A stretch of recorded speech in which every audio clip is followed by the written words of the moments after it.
2 sacks in 3 plays. Is that about the best start to a game you've ever had? 100%, 100%. What was the mentality?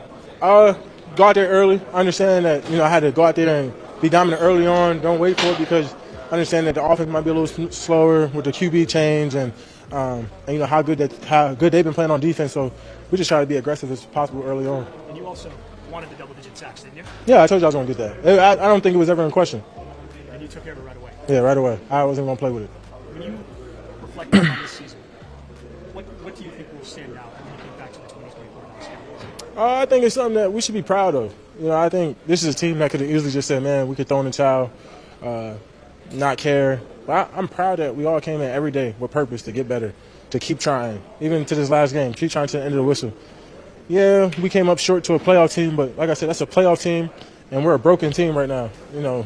A lot of Pro Bowlers and all pros out, dismantled team. So I would say, man, I'm really proud. Like, I know it's not something proud of to have a losing record and not be in playoffs, but how we finish and how we carry ourselves as men and as teammates, I'm proud of that. Micah, you talked a lot about contracts here and taking a long time, especially big contracts. Would you like to be taken care of sooner rather than later?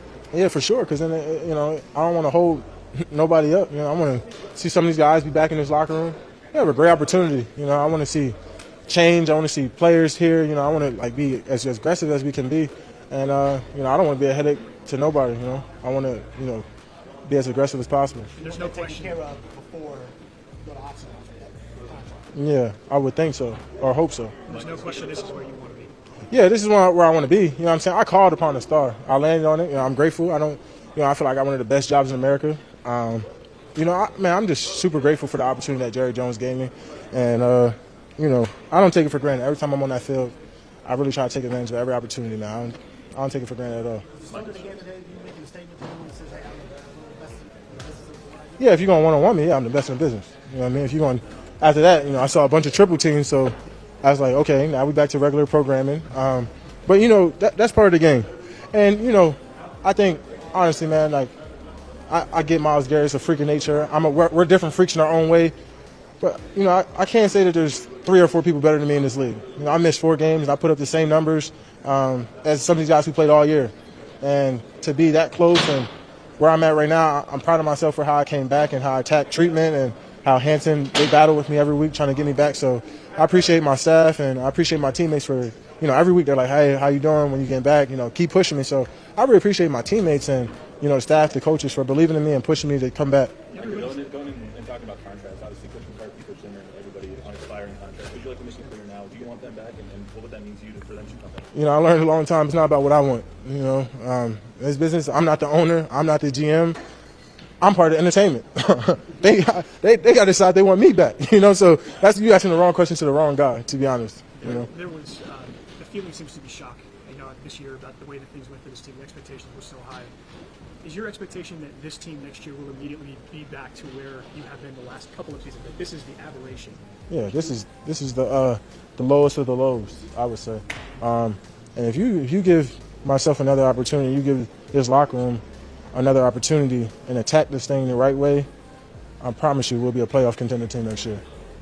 I know I can say it, but I've done it, and I know what it looks like. I know what I've been a part of it. I know what adversity looks like. I know the challenges that we face and how we can still overcome those things if we all still in it together. So I'm glad I went through this year. It's humbling, to be regrounded, reset, like, okay, hold on. Like, it's not all sunshine and rainbows. We're not blowing teams out.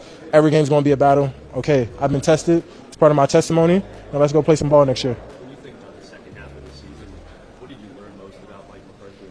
What about the way he led his team? I would say he didn't give up. That really impressed me a lot. I understand he's fighting to be back and to be a part of this unit still. But no, just staying in locked in every day, not giving up on the guys, taking what he's gotten between quarterbacks, the running back situation, O-line situation, and, got innovative and tried to make the best of his situations. If I got Zim back, awesome. I think Zim might want to come back. I told you, I think, he's ready to ride from the sunset. To him, it's not even about money anymore. I think he got to want to do it. But, he's my guy. We're going to have dinner next week. We said we're going to have dinner before I head off on my off-season adventures. But, man, if he comes back and the conversation's just right and he gets compensated right, because the way he's held up, missing out corners, missing D linemen and this thing, he's definitely earned the opportunity himself. Thanks, Micah. Huh? I can't tell y'all that. Hey there, Cowboys fan. I know you're still reeling from that heartbreaking loss to the Washington Commanders.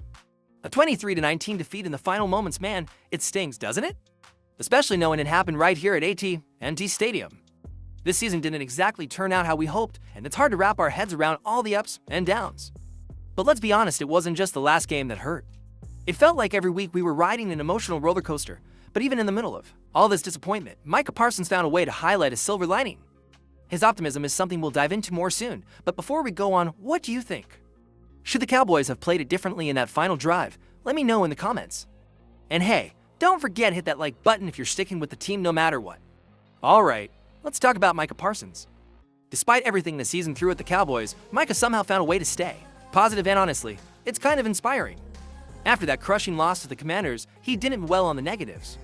Instead, he pointed out what made him proud of this team. He said, "This is a team that could have easily thrown in the towel, not cared, but I'm proud that we all came in every day with purpose to get better." Think about that for a second. A losing record, tons of injuries, no playoffs, and yet, these guys kept showing up, working hard, and fighting to the very end. Micah called the Cowboys a broken team, but praised how they carried themselves. What do you think about that? Does resilience matter even when the wins aren't there? Vote in the comments. Does heart and effort outweigh results? Yes or no?